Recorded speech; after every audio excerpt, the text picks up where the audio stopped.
संत समाज, सज्जनों और देवियों, सदगुरु कबीर साखी प्रकरण में कहते हैं, द्वारे तेरे राम जी मिलहु कबीरा मोहि, तैं तो सब में मिल रहा, मैं न मिलूंगा तो। कबीर साहब कहते हैं, ऐ लोगों, तुम्हारे दरवाजे पर राम जी खड़े हैं।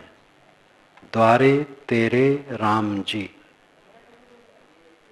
तेरे दरवाजे पर दूर से आकर के राम जी खड़े, और वो कहते हैं आकर के तुम लोग मुझसे मिल लो। तो अंदर वालों ने कहा कि महाराज, पता नहीं कहाँ से आप आए हैं, कितनी दूर से आए, तो थोड़ा कष्ट और उठाइए, अंदर चले आइए। राम जी ने कहा, तैं तो सब में मिल रहा, तू तो सब में मिल रहा है, इसलिए मैं न मिलूंगा तो मैं तुमको नहीं मिलूंगा। राम जी साकेत लोक में रहते हैं सगुण उपासकों के ख्याल से, और साकेत लोक बहुत दूर है, पता नहीं कितनी दूर है, और वहां से यहां आए, आपके दरवाजे पर खड़े हैं और कहते हैं मैं तुम्हारे दरवाजे पर आ गया हूं, मिल लो। अब आप इतने आलसी, इतने अहंकारी, आप कहते हो महाराज साकेत लोक से आए, करोड़ों कोस से दूर, तब तो 10 कदम है, अंदर आ जाओ, इतने लापरवाह। तो राम जी ने कहा, भाई मैं इतना कष्ट सह के आया, मैं सोचा तुमसे मिल लूं, तो तुम्हें थोड़ा कष्ट उठाना चाहिए। मैं करोड़ों किलोमीटर से आया हूं और तुम 10 कदम नहीं आ सकते हो और कहते हो आकर के अंदर में मिलो, तो मैं नहीं मिलूंगा। ये अलंकारों में कथन है। राम किसी बाहर लोक में नहीं है, सबके दिल में है। जिस राम को कबीर कहते हैं वह राम सबका अंतरात्मा है, और जो सगुण उपासना मानते हैं अंत में वो भी यही कहते हैं। साकेत लोक बाहर नहीं, हृदय ही साकेत लोक है, हृदय ही शिव लोक है, हृदय ही ब्रह्म लोक है, हृदय ही गोलोक है। जन्नत और स्वर्ग हृदय ही में, बाहर नहीं। वेद का मंत्र मुझे याद आया, अष्टाचक्रा 9 द्वारा देवानाम पूर्योध्या, तस्याम हृदय कोश स्वर्गो सावृता। 8 चक्र 9 द्वार वाली देवताओं की अयोध्यापुरी ये शरीर है, उसमें सोने का खजाना है। जो उसे समझ लेता है स्वर्ग पा जाता है। वो ज्योति से आवृत जगमगा रहा है। इतने अलंकारों में वेद के ऋषि ने कहा। अयोध्या शब्द चारों वेदों में मुझे यही मिला है, लेकिन मैं गारंटेड नहीं कह सकता हूं, क्योंकि वेद के मंत्र पर इतना ध्यान दे पाया हूं कि कहीं अयोध्या और न हो, ये कैसे कहूं। वेद बहुत विस्तृत है, लेकिन जहां तक मुझे अंदाज है अयोध्या शब्द यही है, यथर्व वेद में आता है। मैंने अपने वेद में लिखा भी है, जो मेरा लिखा हुआ वेद क्या कहते हैं पुस्तक है, और उसका 3रा संस्करण छप गया है। अष्टाचक्रा 9 द्वारा 8 चक्र शरीर में माना है, ये बहुत पुरानी मान्यता है। टट्टी की जगह से खोपड़ी तक, मूलाधार, स्वाधिष्ठान, मणिपुर, अनाहत, विशुद्धि, आज्ञा, सहस्रार, सूरत कमल। सूरत कमल खोपड़ी में है, और मूलाधार टट्टी की जगह में है, और बाकी 6 बीच में माने गए हैं। सब काल्पनिक है, लेकिन ये कल्पना बहुत पुरानी है। 8 चक्रों वाला और 9 द्वारा, 2 आंख, 2 नाक, 2 कान, टट्टी पेशाब की जगह और मुख, ये 9 द्वार।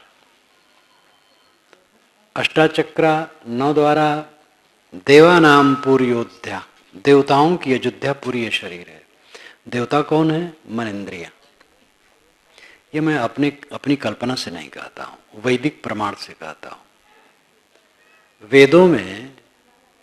वेदों के अनुसार ब्रह्मांड के देवता हवा, पानी, आग, सूरज, चांद, सितारे, ये सब देवता हैं।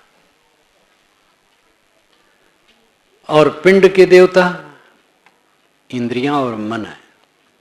ये वैदिक परिपाटी है और उस परिपाटी का प्रभाव पूरे भारतवर्ष के धर्म ग्रंथों में आया है। शरीर रूपी अयोध्या के जो देवता हैं वही इंद्रिय और मन है। देवानाम पूर्योध्या, अष्टाचक्र 9 द्वारा देवानाम पूर्योध्या, 8 चक्रों 9 द्वारों वाली देवताओं की अयोध्यापुरी ये शरीर है। तस्याम, उसमें हिरण्य कोश, सोने का खजाना है। और सोने का खजाना क्या है? ये आत्मा, जिसको सदगुरु ने अंतर ज्योति कहा है।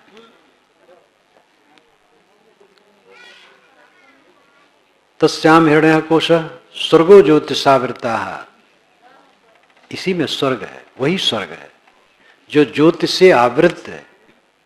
स्वर्ग लोग आकाश में मानते हैं। स्वर्ग का अर्थ होता है अपने में लौट आना। स्वर्ग, स्वर्ग, स्वर्ग का हम पदच्छेद करें तो हो जाएगा स्वर्ग।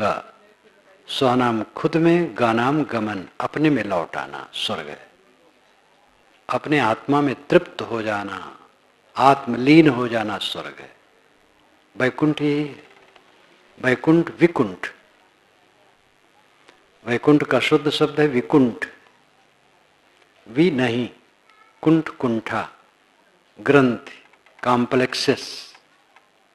जिसके मन में कॉम्प्लेक्सेस नहीं है, ग्रंथियां नहीं है, विकार नहीं है, वासना नहीं है, उद्वेग नहीं है, वो वैकुंठ वास करता है सब समय। नींद खुले और मन में कोई झटका ना हो, तनाव ना हो, किसी से कोई तनाव ना हो। संसार में सांप बिच्छू मिलेंगे, बचा के चलना है। ये संसार ऐसा नहीं है कि आप चाह रहे हैं वहां बिल्कुल सब निर्मल रहे। इतिहास उठा के देखिए, बड़े बड़े संतों का उस जमाने में भी ऊट पटांग, ऊंच नीच सब रहा।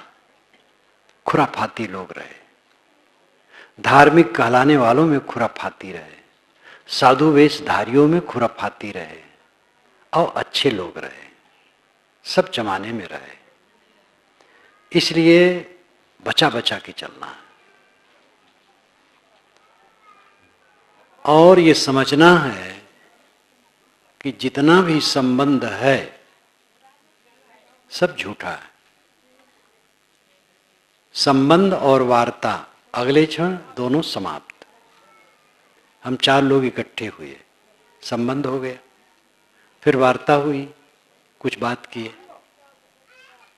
उसके बाद दोनों खत्म। और उस वार्ता के असर को लेकर के हमारा दिमाग अच्छा हुआ और खराब हुआ। अच्छी वार्ता हुई तो मन में सुगंधी रही, बुरी वार्ता हुई तो मन में क्लेश रहा। न वार्ता रहती है न संबंध रहता है। सारा संबंध देखते देखते विलुप्त होता जाता है। स्वर्ग, वैकुंठ, जन्नत सब अपने अंदर है। द्वारे तेरे राम जी। साहब कहते, अय मनुष्य, तेरे दरवाजे पर राम जी खड़े हैं और कहते आकर के मिल लो। लेकिन आदमी कहता है कि महाराज अंदर आ जाओ, बहुत दूर से आए हो, थोड़ा और आ जाओ। स्वयं उठना नहीं चाहता है। तो राम जी ने कहा, तय तो सब में मिल रहा, तू सब में मिला हुआ है, मैं तुमसे नहीं मिलूंगा, अब जा रहा हूं। जो सब में मिलता उससे राम नहीं मिलता है। जो सबसे अपने को अलग कर लेता है उससे राम जी मिलते हैं। भक्ति दुआरा सांकरा, राई दसवीं भाई, मन तो मैगल हो रहा कैसे आवे जाए। उसमें दो न समाए, प्रेम गली अति सांकरी, जामे दो न समाए। यह तो घर है प्रेम का, खाला का घर ना है, शीश उतारे भूई धरे, सो बैठे घर माए। ये खाला का घर नहीं है, खाला यहां गए खूब मस्त खाए पिए मटर गश्ती किए। ये प्रेम का घर है, इसमें सिर उतारना पड़ता है, समर्पित होना पड़ता है। बिना समर्पण के, मैंने कल संध्या में कहा था, बिना समर्पण के पति पत्नी का संबंध मधुर नहीं रह सकता है। पति पत्नी एक दूसरे को समर्पित हो, वासना की दृष्टि से नहीं, सेवा की दृष्टि से, व्यवहार की दृष्टि से, दोनों के सहयोगी हो। पत्नी कुछ कहती है, पति कुछ कहता है, बिगड़ जाएगा। पिता पुत्र में विरोध है, बिगड़ जाएगा। गुरु शिष्य में मतभेद है, बिगड़ जाएगा। भाई भाई में, मित्र मित्र में मतभेद है, बिगड़ जाएगा। जरूरी है एक दूसरे के प्रति सहयोग की भावना, समर्पित होना। बिना समर्पण के एक दुकान नहीं चल सकती। पार्टनरशिप में हम दुकान करते हैं, कारखाने खोलते हैं, संबंध करते हैं, उसमें समर्पण की जरूरत होती है। अंतिम काम परमानंद की प्राप्ति, परम सुख की प्राप्ति, आत्यंतिक सुख की प्राप्ति, जिसमें दुख नाम की कोई चीज नहीं है, उसकी प्राप्ति तब होगी जब फिर दूसरे से न मिले, केवल राम से मिलने की इच्छा हो। तय तो सब में मिल रहा, मैं न मिलूंगा तो। रूपक में लगता है राम अलग है, जीव अलग है, राम आके खड़ा है और जीव अहंकार बस मिलना नहीं चाहता है। रूपक में ऐसे लगता है, इसलिए सारे लक्षण तटस्थ होते हैं। ये वेदांत की भाषा में आता है। तटस्थ का मतलब उदासीन, निष्पक्ष, ये शाब्दिक दृष्टि से। और वेदांत की पारिभाषिक भाषा के अनुसार इसका अर्थ होता है नकली लक्षण, आरोपित लक्षण, जो स्थिर लक्षण न हो, नकली लक्षण। वो तटस्थ लक्षण वेदांत की दृष्टि से कहा जाता है। ये तटस्थ शब्द के भिन्न दो अर्थ। सामान्य रूप में व्याकरण की दृष्टि से तटस्थ का अर्थ है उदासीन, न राग है न द्वेष है, तटस्थ है। तटस्थ का शाब्दिक अर्थ होता है तट के सामने स्थित, तट पर स्थित, तट के सामने नहीं, तट पर स्थित। नदी बह रही है और तट है, तट पर बैठा है। नदी को केवल देखता है, धारा देखता है, तट पर बैठा है, तटस्थ, तट पर स्थित। और इसका भावार्थ हुआ उदासीन। तट पर बैठा व्यक्ति नदी की तरंग मालाओं को देखता है, बहता नहीं, केवल देखता है। इसी प्रकार जो व्यवहार को देखता है, बहता नहीं, वो तटस्थ है। ये शाब्दिक अर्थ से मैंने कहा। और वेदांत का लाक्षणिक अर्थ है नकली रूप, परिवर्तित रूप, जो बिल्कुल करेक्ट न हो, वो तटस्थ लक्षण है। जैसे तैत्तिरीय उपनिषद में आया है, मोदः दक्षिण पक्ष, प्रमोदः उत्तर पक्ष, आनंदात्मा ब्रह्म पुच्छम प्रतिष्ठा। दहना बायां पंख है, दहना मोद दायां पंख है, प्रमोद बायां पंख है, आनंद धड़ है, ब्रह्म पूंछ है। कबीर साहब ने फटकारा, सिर सींग कछो नहीं बाकी, पूंछ कहाँ वे पावे। उसमें सिर नहीं है, सींग नहीं है, पूंछ कहाँ से आ गई। साहब तो तटस्थ लक्षण नहीं कहते, सीधा कहते हैं। वेदांती कहेंगे भाई ये तो ब्रह्म का तटस्थ लक्षण है, नकली लक्षण है, असली नहीं। कबीर साहब नकली कहते नहीं, सीधे असली कहते हैं। लेकिन रूपकों का वर्णन वे भी करते हैं। और रूपक में रूपक शब्द के कोई अर्थ को करेगा, वैसे पकड़ के बैठ जाएगा तो सत्य नहीं समझ पाएगा। राम और आत्मा दो नहीं, राम आत्मा है, आत्मा राम है, और उसी को जीव कहते हैं, चेतन कहते हैं, रूह कहते हैं, सोल कहते हैं। ये शब्दों की भिन्नता है। राम आपके अंदर है, उससे मुलाकात इसलिए नहीं होती कि हम सबसे मिले हैं। सबसे मिलना बंद करो तब राम से मिलना होगा। तो क्या व्यवहार में किसी से न मिले? एक बात मुझे याद आई जो मैं पहले कहना चाहता था। आप लोगों में से किसी को अमर्ष मुझसे नहीं होना चाहिए कि मेरा कुशल नहीं पूछे। जब मुझसे लोग मिलने जाते हैं तो इतनी भीड़ रहती है कि मैं सबसे कुशल कैसे पूछ सकता हूं। और कोई भावुक मन शायद तो हमसे कुशले नहीं पूछे, तो ये अमर्ष न कीजिएगा।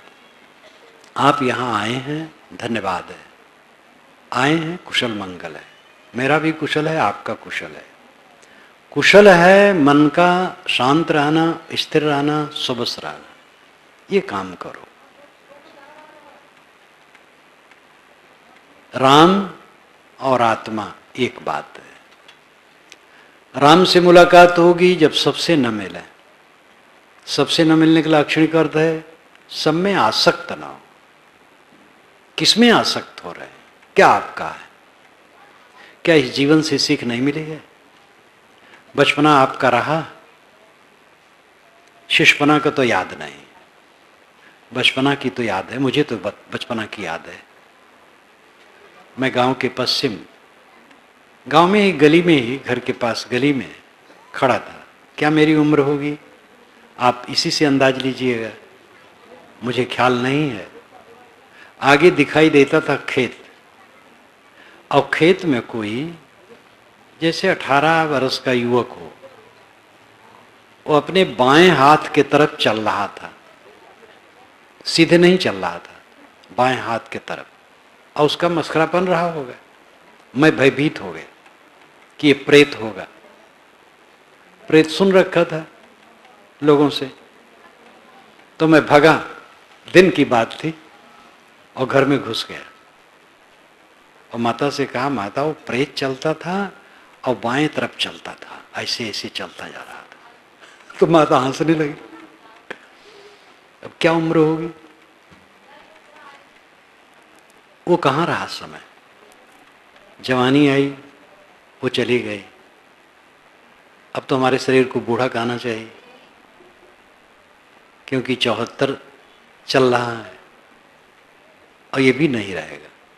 आजकल में खत्म हो जाने वाला 8वां दशक चल रहा है। 8वां दशक जीवन का आखिर माना जाता है आजकल। और इतने दरमियान में कितने लोग मिले जिन माँ बाप ने इस शरीर को जन्माया वे नहीं है। जिन सगे संबंधियों मित्रों के बीच में रहे उनमें अधिकतम नहीं। जिस घर द्वार में जन्मे वो घर द्वार उस ढंग से नहीं, बदल गया। गलियां बदल गईं, स्थितियां बदल गईं। साधु मार्ग में आए, गुरु जी के दर्शन हुए, गुरु जी की शरण में हो गया। संत मिले, सदगुरु और संतों की कृपा से मेरा उद्धार हुआ। मैं उनका उपकार अनंत अनंत मानता हूं।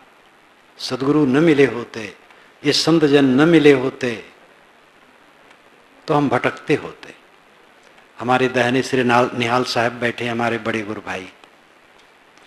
मेरी उम्र 18 वर्ष की थी, उसके अनुसार आपकी उम्र 22-23 की होगी, या जो हो ज़्यादा थे। बढ़ारा आश्रम पर आया पिताजी के साथ। पिताजी पूछ रहे थे, प्रश्न कर रहे थे, आप बड़ी सावधानी से बोल रहे थे। तो मैं कल्पना करूं, हे भगवान, ये कबीर पंथी अवतार नहीं मानते हैं।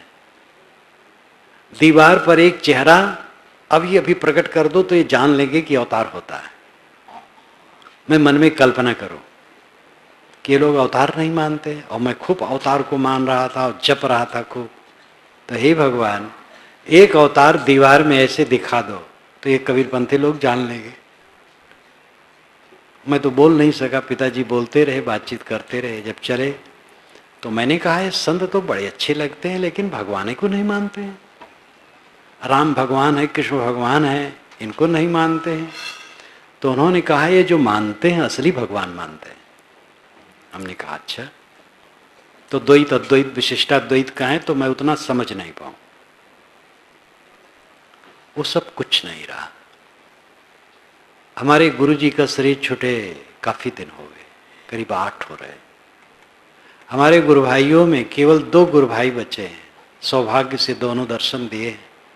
एक बैठे हैं श्री निहाल साहब, एक श्री विमल साहब। बस 2 गुरु भाई बचे हैं पुराने, और कोई नहीं। यहां आए 30वां वर्ष हो रहा है। यहां भी कितने आए और गए, कितने भक्तों में घूमता हूं, घरों में जाता हूं, मेरा निवास होता है, कमरा होता है, वहां की वस्तुएं होती हैं, गलियां होती हैं, सड़कें होती हैं, सब खो जाती हैं। जागृत अवस्था में स्वप्न नहीं रहता है, स्वप्न में जागृत नहीं रहती, सुसुप्त में दोनों नहीं रहते। मैं रहता हूं सब समय। जो सब समय रहता है वही राम है, वही आत्मा है, वही आपका होना है, आपका अस्तित्व है। उसमें रहें, और उसमें तब रहेंगे जो मिलने वाली चीजें हैं इनमें अनुराग न करें, इनमें मोह न करें, इनमें शुद्ध बर्ताव करें। बाहर मन फंसाएंगे, भीतर में प्रवेश नहीं हो पाएगा। पक्का समझ लो, मन हमारा जितना बाहर फंसा रहेगा भीतर प्रविष्ट हो नहीं सकता। बाहर का मोह भीतर प्रविष्ट होने में भयंकर बैरियर है। आपने मोह करके आज तक क्या पाया? हमने क्या पाया? हम और आप सब दुख पाए। दुनिया दुखों से भरी है, सारी चीजें बदलने वाली हैं।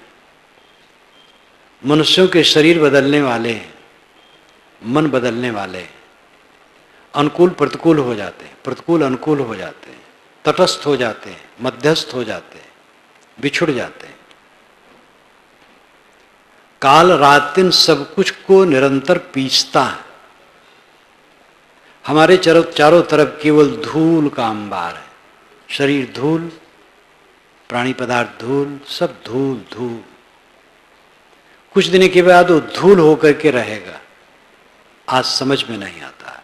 हमारा शरीर मिट्टी और धूल है, इसको पहले से देखें, यही होना है। और जब हो गया तब देखने की क्षमता नहीं रहेगी। जो पहले देख लेता है वो राम से मिलता है। जो बाहर उदास हो जाता है उसके अंदर में ज्योत जगती है। वेद के ऋषि ने कहा, हिरणमयन पात्रेण सत्यस्यापि हितम मुखम तत्त्वं पूषन्न पाविरण सत्य धर्माय दृष्टे। हिरणमयन पात्रेण, सोने के बर्तन से, सत्यस्यापि हितम मुखम, सत्य का मुख अपहित ढका, तत्त्वं पूषन्न पाविरण। पूषण जो सबका पोषण करे वो पूषण है। सूरज को पूषण कहते हैं क्योंकि वो सबका पोषण करता है। अपनी किरणों से पानी को सोख कर आकाश में ले जाता है, बरसाता है, तो सबका पोषण होता है। और सृष्टि की सारी वस्तुओं को अपने प्रकाश से मजबूत करता है, स्वस्थ करता है। इसलिए सूरज को राधापति कहा गया है वेद में। राधा का मतलब है धन, राधापति सूर्य है। पूषण सबका पोषण करने वाला। लेकिन इस शरीर में पोषण कौन है? आत्मा। यही ज्ञान विज्ञान का पोषण करता है। सारा ज्ञान विज्ञान इसी से उद्भव है। तत्त्वं पूषण अपाविरण, तत् उसे, उस सोने के बर्तन को, तुम तू, पूषण आत्मा, अपाविरण हटा दे। क्यों हटा दे? सत्य धर्माय दृष्टे, सत्य और धर्म के दर्शन के लिए। हमारा सत्य और धर्म चमक दमक से छिपे हैं। चमक दमक यही जो बाहर की चीज, मकान, जमीन, प्राणी पदार्थ, आश्रम। गृहस्थ विरक्त दोनों के लिए बात एक है, दो नहीं है। गृहस्थों का घर परिवार, साधुओं का मठ आश्रम और समाज, दोनों जगह बंधन है। गृहस्थ लोग घर में मोह करेंगे तो बंध जाएंगे, और हम लोग आश्रम में मोह करेंगे तो मुक्त हो जाएंगे।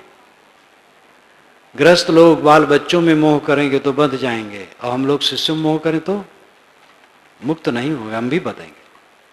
कानून सब पर बराबर है, प्रकृति का विधान दो नहीं, सबको सावधान रहना है। यहां किसी का कुछ नहीं, यही परम सत्यता है। पूरे जीवन में दुख के अलावा कुछ मिलने वाला नहीं। जो मिलता है अनुकूल मिलता है, प्रतिकूल मिलता है, उसमें राग होता है, द्वेष होता है, और इसी का जखीरा, संस्कारों का जखीरा समूह मन में इकट्ठा हो जाता है, और कांटे के समान रात दिन गढ़ता है। बड़े बड़े संपदाशाली, बड़े बड़े स्वामी, बड़े बड़े ऐश्वर्यवान, बड़े बड़े राजनेता, कोई भी हो, चाहे स्वामी जी हो और चाहे राजनेता जी हो, जीवन भर का जो कुछ उन्होंने परिश्रम करके संग्रह किया है वो क्या है? बाहर का माटी गोबर है। पूरा संसार माटी गोबर है और कुछ नहीं, केवल मिट्टी मिट्टी। और उसी को हमने धन माना है, उसी में मन लगाया है, उसी में आसक्ति बनाई है, और उन्हीं के संस्कारों का संग्रह मन में इकट्ठा है जो कांटे के समान चुभता है। रात दिन अनुकूल प्रतिकूल के द्वंद्व में जीव ग्रसित, कब इसको चैन मिलता है? कौन हासो किमानंदो नित्यम पच्चलिते सति अंधकारेणोनद्धा प्रदीपम न गवेशत। तथागत बुद्ध कहते हैं, कौन हासो, क्यों हंस रहे हो? किमानंदो, क्या आनंद मान रहे हो? नित्यम पज्जलिते सति, निरंतर काल की आग धधक रही मरघट की ज्वाला, जिसमें सब भस्म हुए हैं, कोई बचा नहीं, जो हैं वो बचेंगे नहीं। अंधकारेणोनद्धा, अंधकार से तुम घिरे हो, प्रदीपम न गवेशत, प्रकाश नहीं खोजते हो। कब खोजोगे? कब अपने आत्मक कल्याण करोगे? तय तो सब में मिल रहा, मैं न मिलूंगा तो है। राम जी कहते हैं कि तुम लोग सबसे मिल रहे हो, इसलिए मैं तुमसे नहीं मिलूंगा। सबको छोड़ दो तब मैं मिलूंगा। तो छोड़ के कहां जाओगे? हम लोग छोड़े तो बहुत बड़े समाज में पड़ गए। जहां शरीर जन्मा था वहां गिन करके, उंगली पर गिन करके लोग थे। अब मैं गिन नहीं सकता हूं। कहीं सर्विस करता होता तो रिटायरमेंट हुए 14 बरस हो गए होते, बल्कि 16 बरस हो गए होते। अब आप लोगों के बीच में आ गया, अभी रिटायरमेंट नहीं हो रहा है, काम और ज्यादा कर रहा हूं। कहां जाओगे? जहां हो वहां समझो कुछ मेरा नहीं। समय सबे भूमि गोपालक है, सब गोपाल की भूमि। ईश्वर भक्त समझता है सब ईश्वर का है, मैं सेवक हूं। गुरु भक्त समझता है सब सदगुरु का है, मेरा कुछ नहीं। अत्यंत उच्च ज्ञानी समझता है सब प्रकृति का है, मेरा कुछ नहीं। गुणावर्तन तित्तेव यो तिष्ठित नेंगते, ये गीता कहती है। गुण गुणों में वर्तते हैं, ऐसा समझ करके यो अवतिष्ठित, जो स्थित है, निंगते न इंगते, इंगन नाम कंपन, कांपता नहीं, भयभीत नहीं होता है, चिंतित नहीं होता है, उद्वेगित नहीं होता है, अशांत नहीं होता है। ये ज्ञानी का लक्षण है।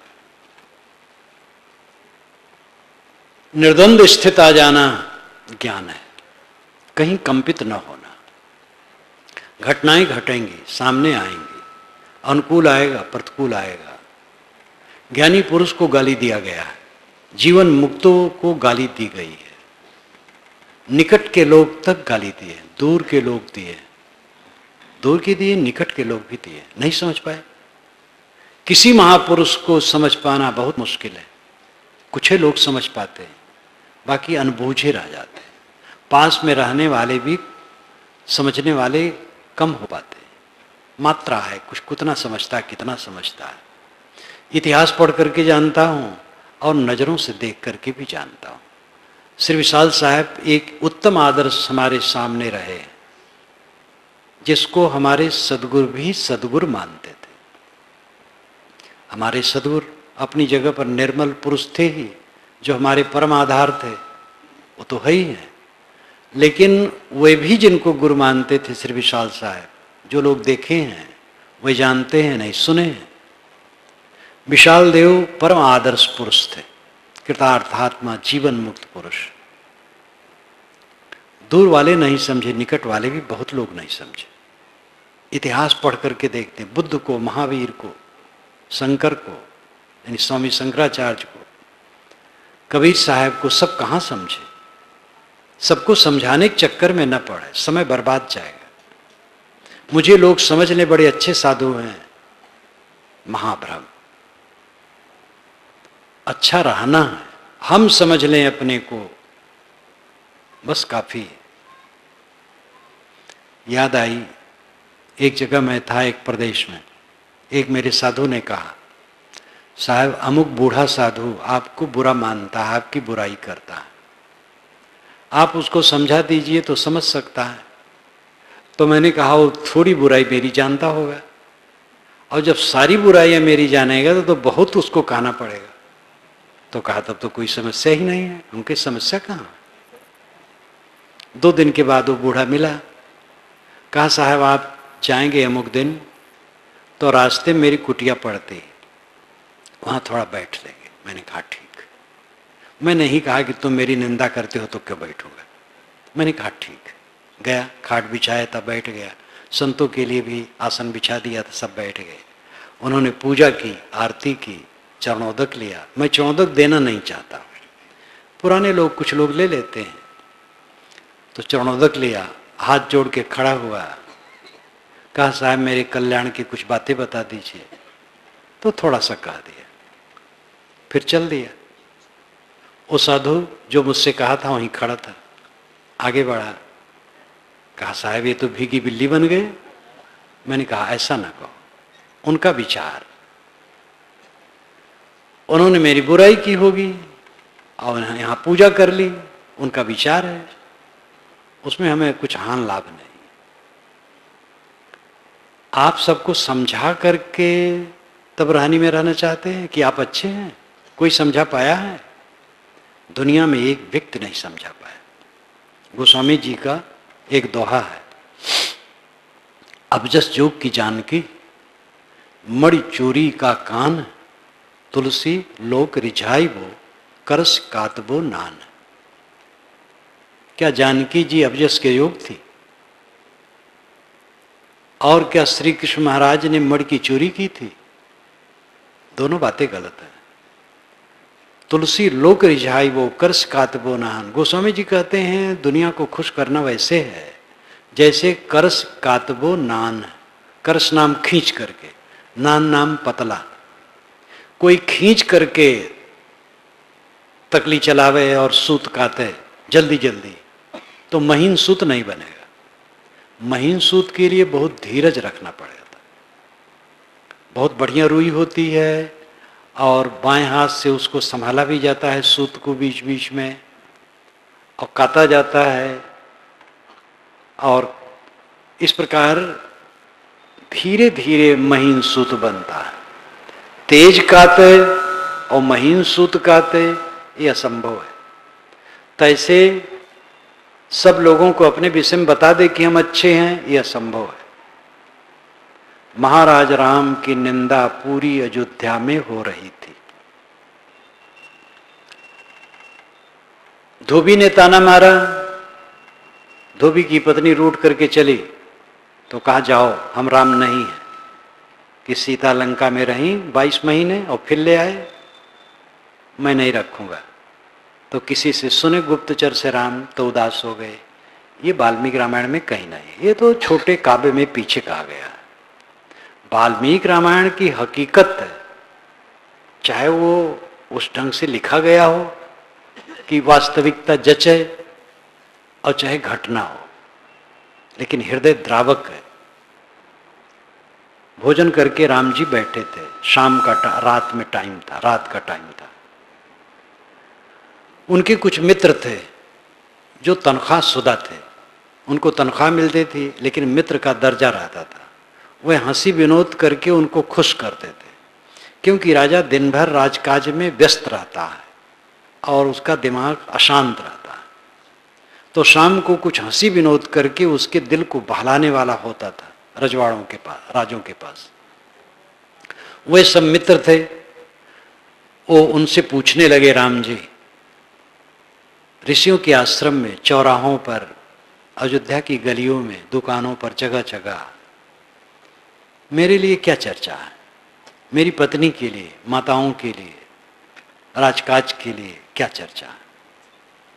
मित्रों ने कहा, सब चर्चा बढ़िया है, एक चर्चा खराब है, वो हर जगह खराब है कि सीता जी लंका में इतने दिन रही रावण के घर, राम ने फिर पत्नी बना लिया, हम लोगों की दशा क्या होगी? हम लोग भी स्त्रियां कहीं भी रहें फिर पत्नी बनाना पड़ेगा। इतना सुन करके राम जी को जैसे सांप छू जाए, और उन्होंने तुरंत कहा, सब जाओ, सबको भेज दिया। शत्रुघ्न, भरत, लक्ष्मण तीनों को बुलाया, कहा, देखो मैं कुछ कहने जा रहा हूं, तुम लोग इसमें प्रश्न नहीं कर सकते हो। सुबह लक्ष्मण सुमंत को ले लो, रथ ले लो।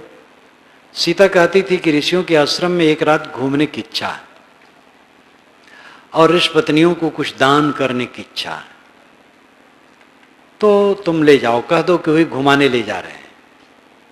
गंगा पार वाल्मीकि का आश्रम जिस वन में है वहां ले जाके बैठा देना और छोड़ देना और कह देना कि अपवाद के डर से राम ने तुम्हें सदा के लिए त्याग दिया। इसमें कोई उत्तर नहीं देता है, और जो घटना घटी बड़ी द्रावक है, वो सब कहने का अवसर भी नहीं। मैंने रामायण रहस्य में लिखा है।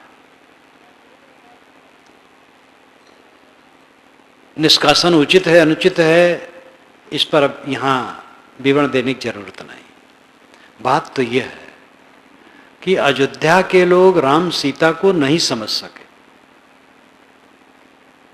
आपके गांव में, आपके शहर में, आपके मोहल्ले में आपको कोई नहीं समझ सकता हो, आपको अमर्ष क्यों करना चाहिए?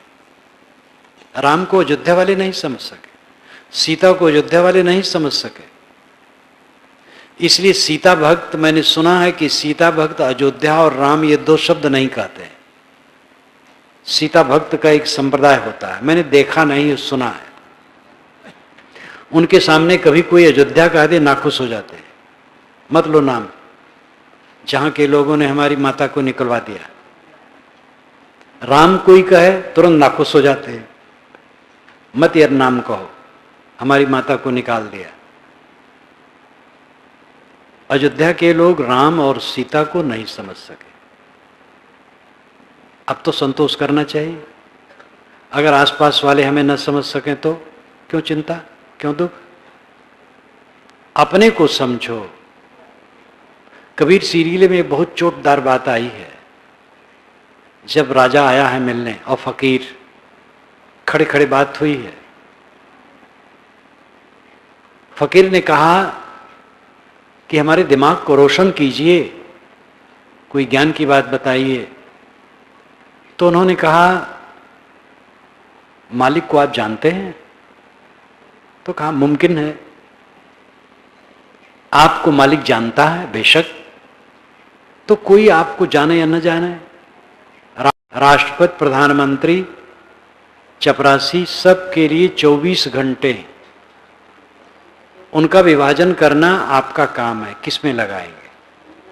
पंडित जवाहरलाल नेहरू प्रधानमंत्री थे, लेकिन वे भी व्यायाम करने के लिए समय निकालते थे।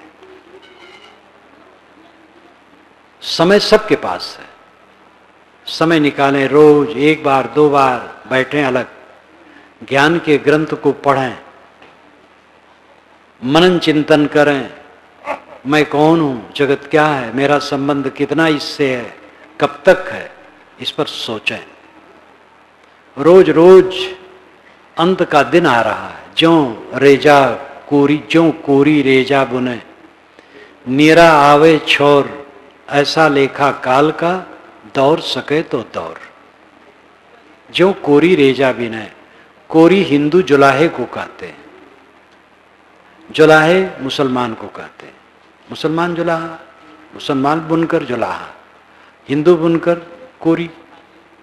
जो कोरी रेजा बुने, जैसे जुलाहा थान बुनता, रेजा नाम थान, थान कई गज का होता है और उसका ताना रहता है, लिपटा रहता है आगे डंडा में, और बाना दोनों तरफ से एक एक सूत वो डालता है। एक एक सूत पढ़ते पढ़ते 30-30, 40-40 गज का थान बुन जाता है। जो कोरी रेजा बुने, नीरा आवे छोर, धीरे धीरे छोर निकट आता जाता है। ऐसा लेखा काल का, दौड़ सके तो दौड़। काल का हिसाब ऐसे है, दौड़ना हो तो दौड़ लो, काम करना हो तो कर लो। मौत सबके निकट है, एक दिन मौत सब कुछ छीन लेगी और किसी का कुछ नहीं रहेगा। रामायण की वो कहानी मुझे बड़ी जोरदार लगती है। लक्ष्मण को बाण लगा, वो मूर्छित हो गए।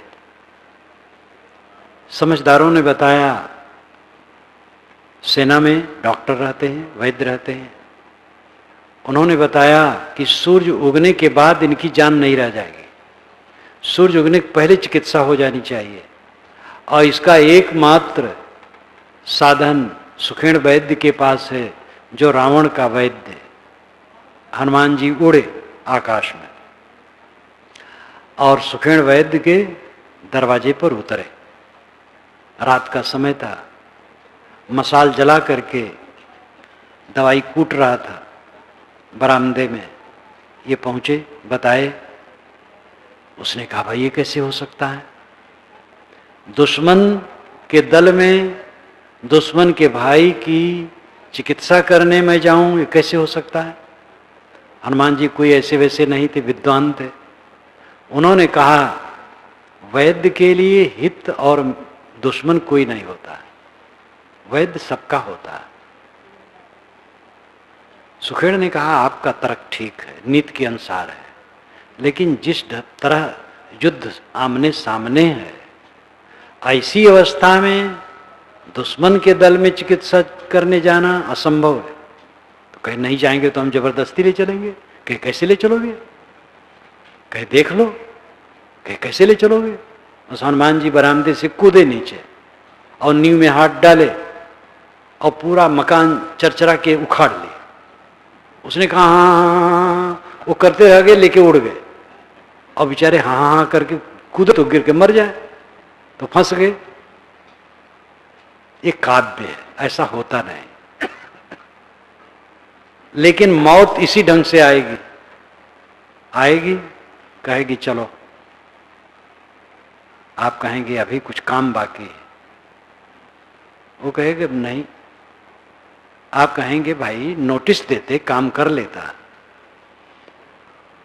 वो कहेगी मैंने कई नोटिसें दी हैं, बाल पकने लगे हैं, दांत उखड़ने लगे हैं, चाम में सिकन आई है, कई नोटिसें मैंने दी, अब वारंट है। और मौत ले चलेगी, आप हाँ हाँ करते रह जाएंगे। अब उस दिन कुछ करते धरते नहीं बनेगा। इसलिए पहले का साहब कहते हैं, तब चेती हो जब तजी हो प्राणा, भयान तब मन पछताना। तब चेतोगे जब प्राण छोड़ोगे, तब तो मूढ़ बन जाओगे और पश्चाताप होगा और मर जाओगे। जगने की जरूरत है। समय जितना बाकी है साधना में लगाओ। गृहस्थ विरक्त सब, राम रहस्य साहब ने गृहस्थ विरक्त सबके लिए कहा है। दोनों को बंधन बताया है, दोनों के लिए बताया है शुद्ध पारखी संत, दोनों के कल्याणदाता हैं, गृहस्थ विरक्त दोनों के। हम लोग घर छोड़ करके कपड़ा पहन लिए तो इससे साधु नहीं हो। ये कपड़ा साधु का वेश है, साधुता का लक्षण साधुता नहीं है। ये हम लोगों का कपड़ा साधु का लक्षण नहीं है, साधु कपड़ा है। साधु का लक्षण है क्षमा, गम, संतोष, धीरज, शील, विचार, निज दोष दर्शन, परदोष दर्शन न करना, वैराग ज्ञान भक्ति में रमना, आत्मा में रमना, ये साधुता का लक्षण है। वेश बनाने में कुछ देर नहीं लगती है। साधु वेशधारी हो, गृहस्थ हो, दोनों का बंधन वैसे ही है। दोनों को अपना बंधन काटना है।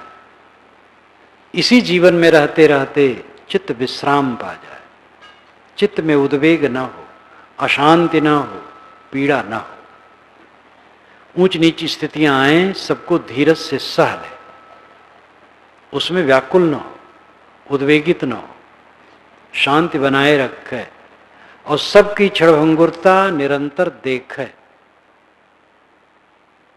उदय और व्यय, तथागत बुद्ध की भाषा में उदय और व्यय। जो उदय होता है उसका व्यय होता है।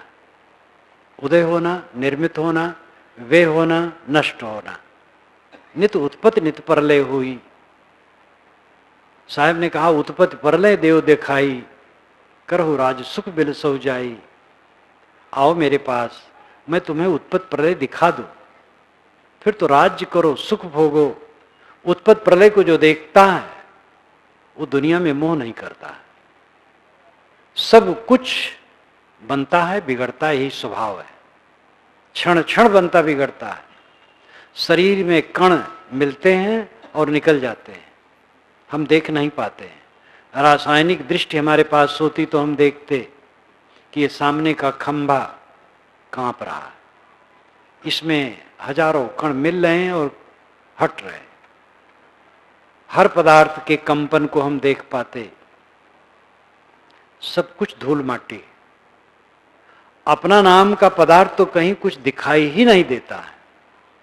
अपना तो स्वयं आत्मा है, स्वसत्ता है, शुद्ध चेतन तत्व, जो आपका अस्तित्व है,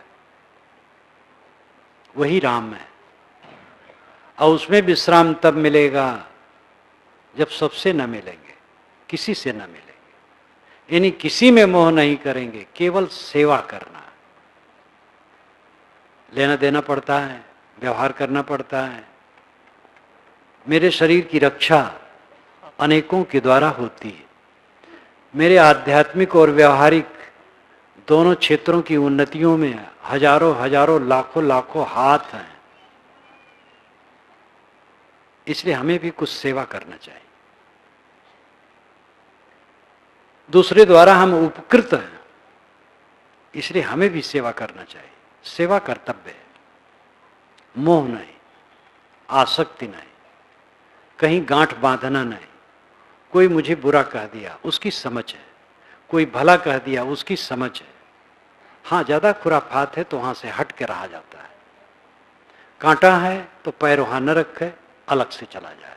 आग है, कीचड़ है, गड्ढा है, संभाल के चले। लेकिन वैर कहीं नहीं, मोह कहीं नहीं। अपने मन को जो रागत द्वेष से निकाल लेता है वो राम से मिलता है। जैसी कहे करे पुण्य तैसी राग द्वेष निर्वारे, तामे घटे बढ़े रतियो नहीं ये विधि आप संवारे। साहब कहते जैसे कहे वैसे करे, और वैसे करने के लिए जरूरी क्या है? राग द्वेष निर्वार है। मन में जो राग बनता और द्वेष बनता वो बनने न पाए। बन गया है तो काट दो, बनने न पाए। चित्त को एकदम न्यूट्रल रखो, साफ निष्पक्ष। निष्पक्ष और निर्मल मन में आत्माराम का रमण होता है। निष्पक्ष निर्मल होने मतलब बेवकूफ बनना नहीं, संग कुसंग का ध्यान न करना, कुसंग का भी सेवन करना, गलत लोगों के भी पास बैठना, ये तो भोलापन है। संग कुसंग सदैव ध्यान देना होगा, कुसंग से दूर, शुद्ध संग का सेवन, ग्राह्य त्याज्य को समझना चाहिए। क्या ग्रहण करने योग्य, क्या त्यागने योग्य। मनुष्यों का संबंध, पदार्थों का संबंध, चीजों का संबंध, क्या लेना चाहिए क्या नहीं लेना चाहिए, विवेक होना चाहिए। विवेक के साथ चित्त अपने आप निर्मल होगा। निर्मल चित्त में राम की स्थिति होती है। राम अंतरात्मा है, मेरा अपना चेतन स्वरूप है। रमन्ते योगिनो यस्मिन् नित्य रामा, रमन्ते योगिनः यस्मिन् इति रामा। योगी जिसमें रमण करता है वो राम है। योगी कहाँ रमण करता है? आत्मा में। योग का अर्थ ही वियोग है। पतंजलि मुनि रुक्ति काव्य पूर्वायसौ पुंस प्रकृत वियोग योग उत्तते जजा। ये राजा भोज कहते हैं। राजमार्तंड योग दर्शन पर उनका भाष्य है। उसमें उन्होंने लिखा कि पतंजलि महाराज के योग दर्शन की जय हो, जिसमें उन्होंने प्रकृति पुरुष के वियोग को वियोग कहा। योग क्या है? पुरुष का प्रकृति से बिछुड़ जाना। पुरुष चेतन, पुर उष, ये दो पद मिलकर के पुरुष शब्द बनता है। पुर नाम आगे, उष नाम जलाना। आगे आगे जो ज्ञान प्रकाश करता रहे वो आत्मा पुरुष है। और प्रकृति जड़ है जो दृश्यमान है। ये दृष्टा दृश्य में उलझ करके दुख पाता है। दृष्टा दृश्य से बिछुड़ जाए, दृश्य का त्याग कर दे, मोह का त्याग कर दे, तब उसका कैवल्य होता है। गीता ने भी कहा दुख संयोग वियोगम योग संगितम। दुखों के संयोग का वियोग योग कहलाता है। दुख संगितम, दुख संज्ञा, दुख यानी योग संज्ञा, योग संगितम, योग संज्ञा, योग नाम किसका है? दुख संयोग वियोग। दुखों के संयोग का वियोग हो जाना योग कहलाता है। तो सब में हम मिल रहे हैं, सब में आसक्त हो रहे हैं, और जिसमें आसक्त हो रहे हैं झूठ है। उस झूठाई को हमने बहुत कुछ देख लिया है, फिर भी होश नहीं है, तो कौन होश करेगा, कौन लाएगा? जगने की जरूरत है। स्वाध्याय करें, सेवा करें, साधना करें, एकांत सेवन करें, समय समय से आत्मनिरीक्षण करें, आत्म परीक्षण करें, अपने को संभालें, अपने मन को बारंबार आत्मा में स्वरूप में लगा करके स्वरूप शांति की प्राप्ति करें। इसी के लिए सद्गुरु का ये निर्देश है, द्वारे तेरे राम जी मिलो कबीरा मोह। ऐ लोगों, तेरे दरवाजे पर राम खड़े हैं और उनसे मिल लो। लेकिन तुम चाहते हो कि और अंदर आ जाएं, तो राम कहते भाई तुम सबसे मिल रहे हो, मैं और आगे नहीं आऊँगा। सबसे मिलना छोड़ दो तो मुझसे मिलो। ये अलंकारों का रूप अर्थ इतना ही है कि आपका स्वरूप राम है। और जब हम बाहर अपना मन फंसाएंगे तो राम में कैसे रमेगा? मन तो एक है, कबीर मन तो एक है, भावे तहाँ लगाओ, भावे गुरु की भक्ति करो, भावे भी से कमाओ। इसलिए मन को सांसारिकता से हटा करके आत्मा राम में लगाओ।